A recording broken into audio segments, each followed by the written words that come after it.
What's going on, guys? Welcome back to my podcast.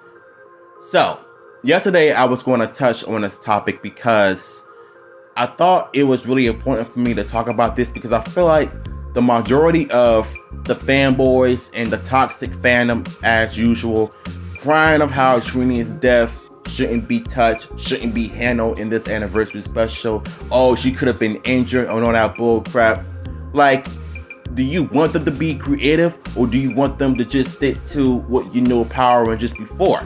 Not being killed, not being dead or anything, just deal with injuries. So this is what the producers of that special said. The more expletive version had Trini getting vaporized by Rita, and then the Rangers finding her body at the bottom of the hill along with the Mmpr. This was ultimately cut out of respect for the character, and thankfully so. So basically, my thoughts on it was a genius move because I would have loved for them to actually go a little bit more darker, but at the same time, I understand why they cut that part out as well. But at the same time, you have people on Twitter and on Instagram that are basically just being butthurt over the fact that they're disrespecting 3 Trains' death in real life in the special. It's not like they're gonna have her being killed in a car accident in the special. And I think a lot of you originally thought that they was gonna do about this image you've seen in New Zealand, but it was not.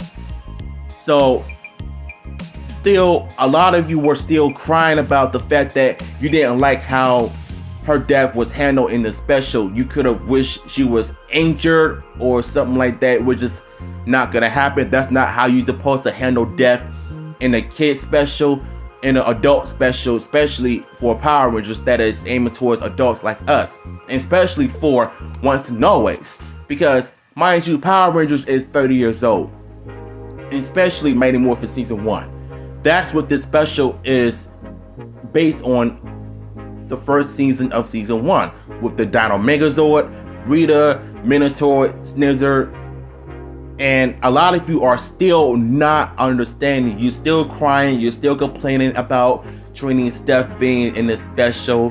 Like, what you were expecting exactly? I mean, it is what it is.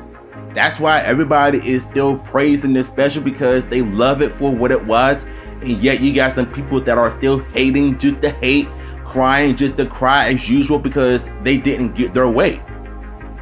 And I've said this 1,000 times. This is not Burger King. You cannot get your way. So, like I said, I understand why they cut out certain parts of her death. It makes sense. So, what's your thoughts on this? Chime in the chat, and I'm gonna holler at you on my next one.